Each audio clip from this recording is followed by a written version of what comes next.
Bueno, en este video vamos a abordar los dos últimos ejes de análisis que plantea el gráfico. Los ejes son procesos y entorno.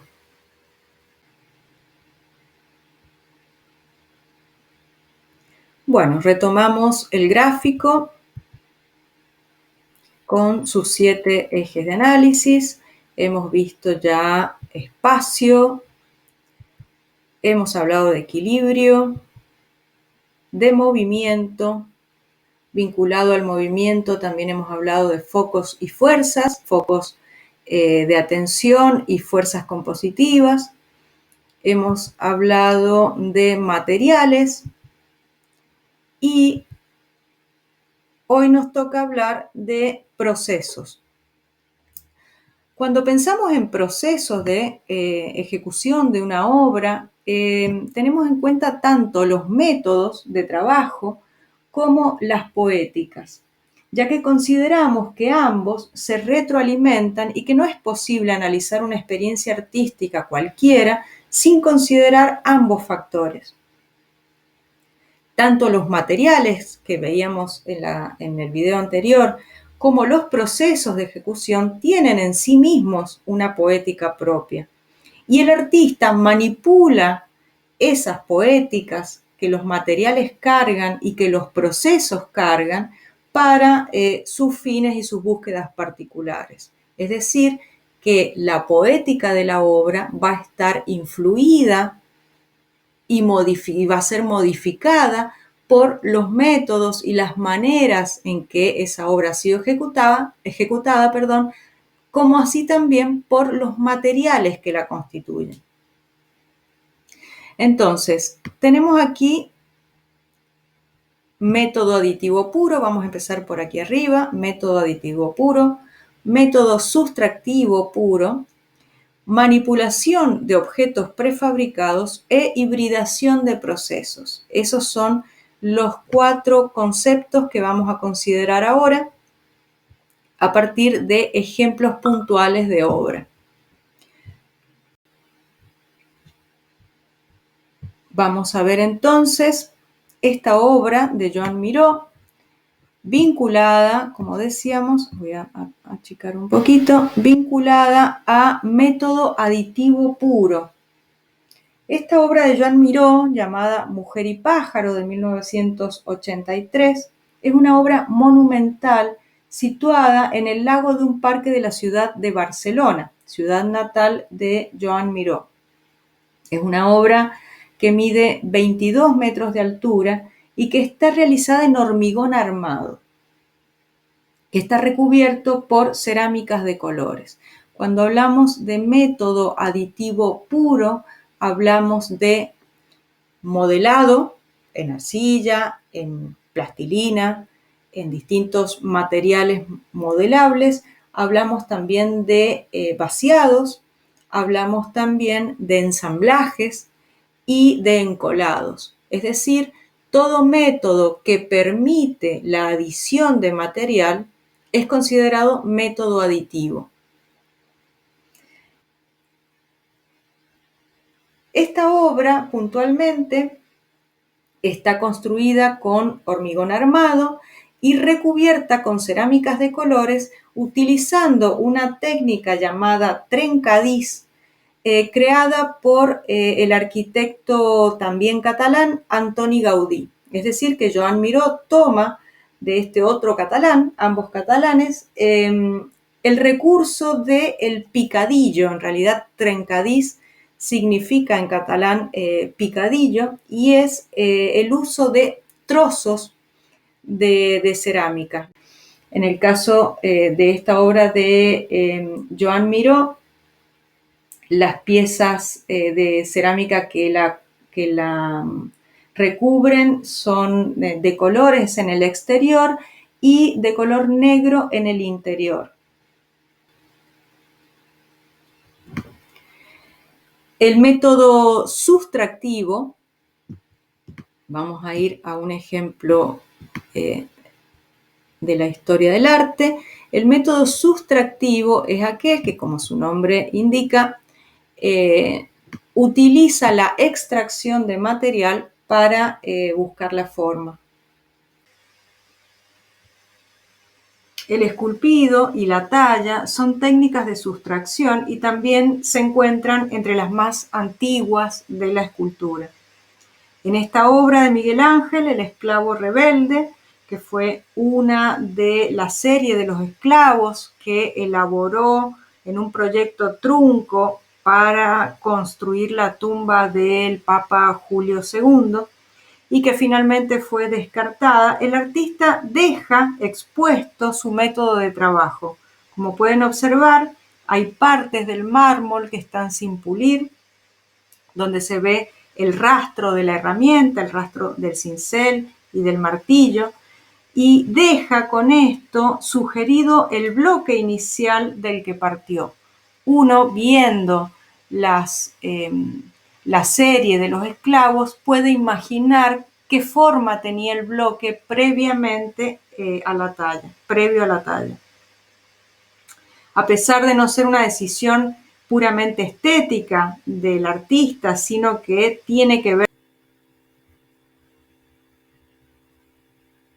Ahora vamos a hablar de la manipulación de objetos prefabricados. Lo hemos mencionado antes cuando hablamos de la obra de Jan Tinguely, recuerden, las máquinas estas monstruosas que no tenían una función clara, pero sí funcionaban mediante mecanismos y que se construían con objetos de desecho, de desuso, fabricados industrialmente.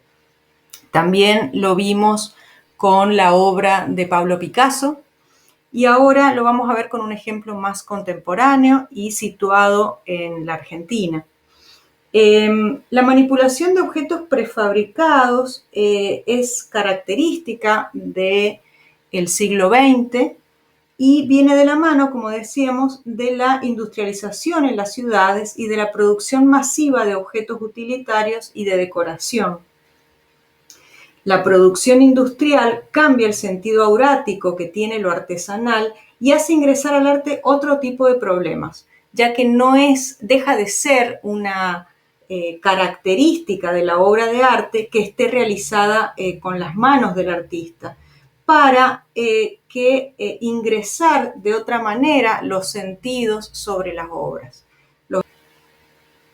Es aquí donde vemos la ligazón que hay entre métodos y poéticas, ¿no? La poética aquí es mucho más clara en la utilización, en la selección de materiales y en la selección de métodos o de operaciones artísticas que se aplican sobre ellos. Vamos a ver en este ejemplo de la obra de León Ferrari llamada Infierno,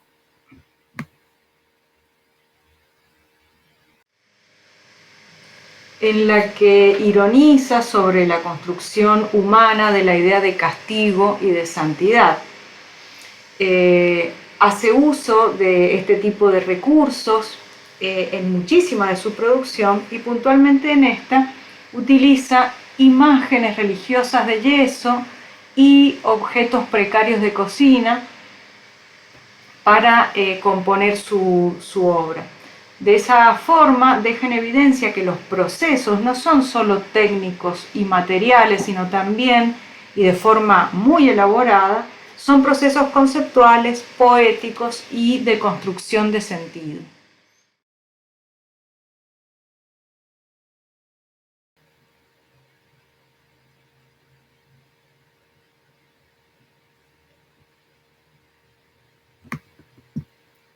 Por último, vamos a abordar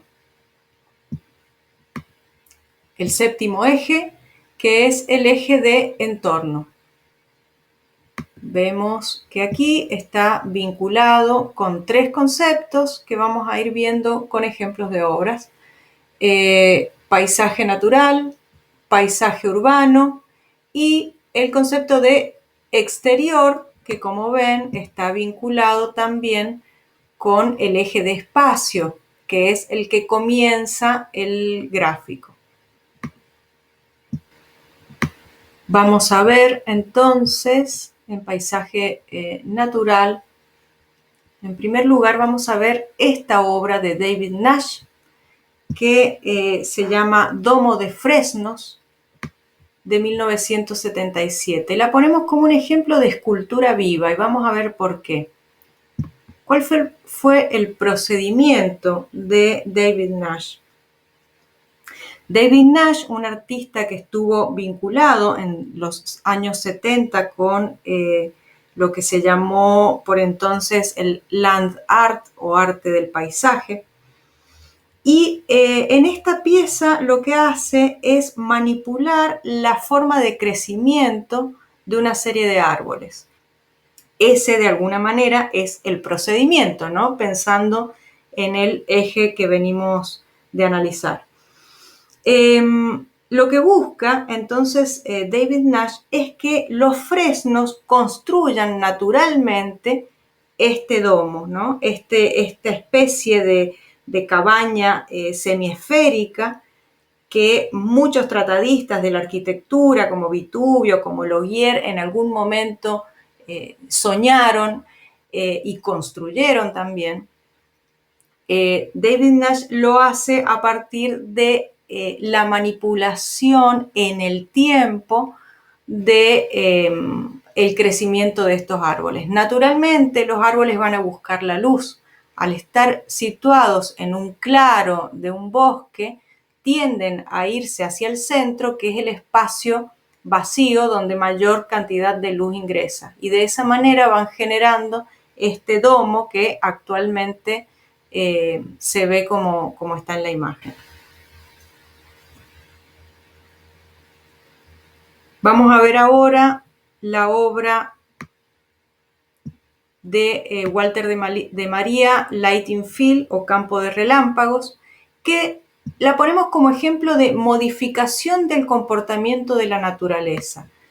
La obra que analizábamos recién de David Nash es también una manipulación del comportamiento de la naturaleza, pero en este ejemplo de Walter de María eso es bastante más evidente.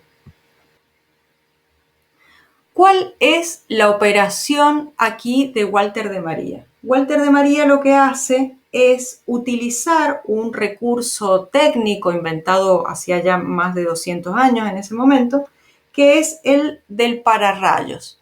Utiliza una enorme cantidad de pararrayos, un invento que fue creado para desviar de zonas urbanas o de zonas habitadas, desviar los rayos para evitar accidentes.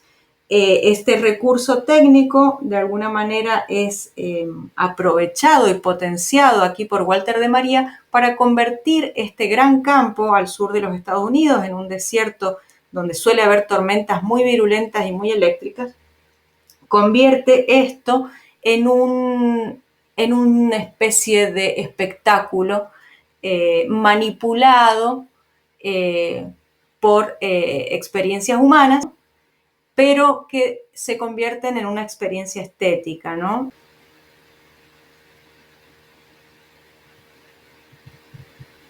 Vamos ahora a ver los ejemplos vinculados a paisaje urbano y comenzamos con otra obra de otro artista argentino de los años 60, que es Alberto Greco, y lo ponemos como ejemplo de la idea de señal, de señalamiento y de hito.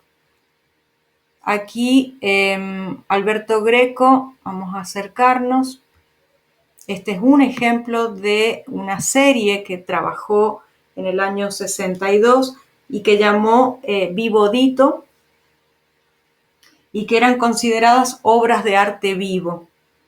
El procedimiento que utilizaba Alberto Greco, de alguna manera cercano al procedimiento que vimos en Oscar Boni, en La Familia Obrera, pero en este caso de una manera efímera y en un contexto de la vía pública. Nos podríamos preguntar aquí si hay contrato de por medio, ¿no? Hablábamos del contrato en el ejemplo de Oscar Boni, y quizá podríamos decir que sí, el contrato es un contrato también efímero, también breve, y tiene que ver con tener el consentimiento del transeúnte.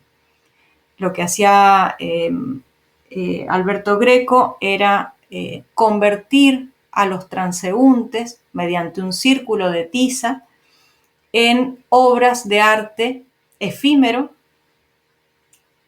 mediante el señalamiento. Ahora vamos a ver otro ejemplo vinculado con espacio urbano, con paisaje urbano, que es la obra de una de las obras de Cristo y Jean-Claude, en las que la operación principal es el ocultamiento.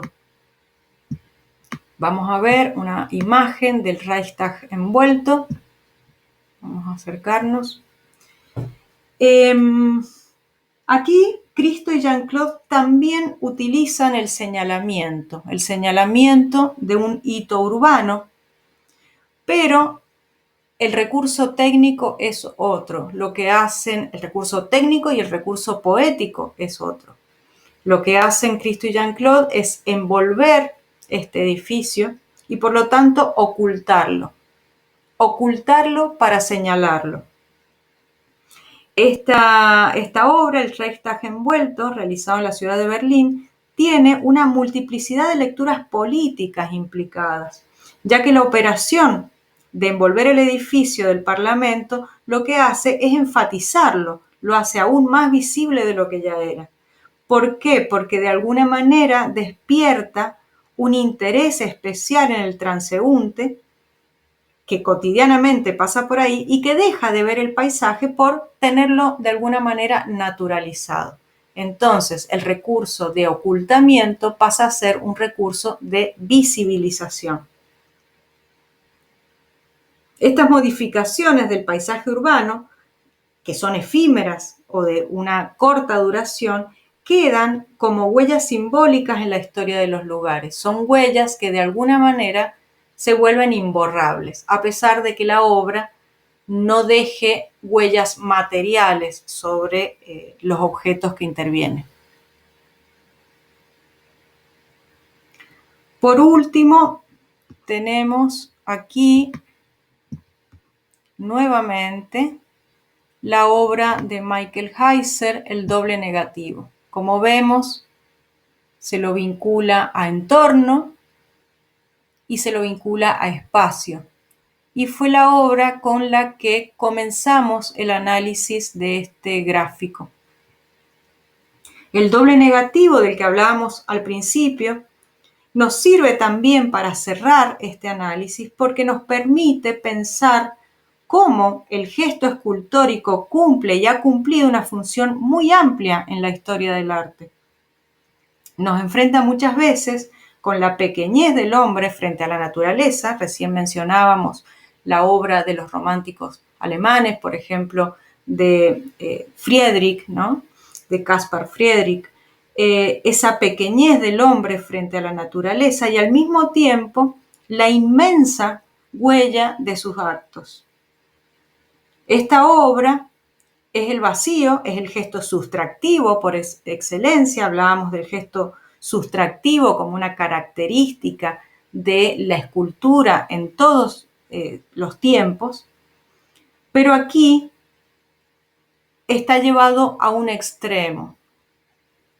Hay escultura en ese gesto y hay también historia.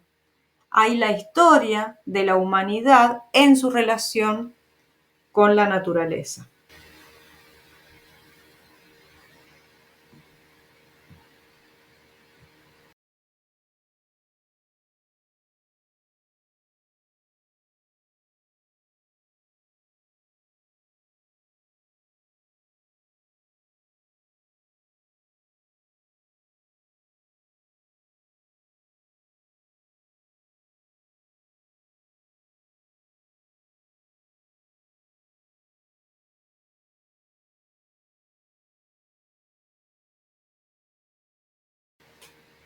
Y con esto cerramos el desarrollo del gráfico general, que luego en futuras clases iremos tomando por ejes para hablar más específicamente de cada uno de ellos.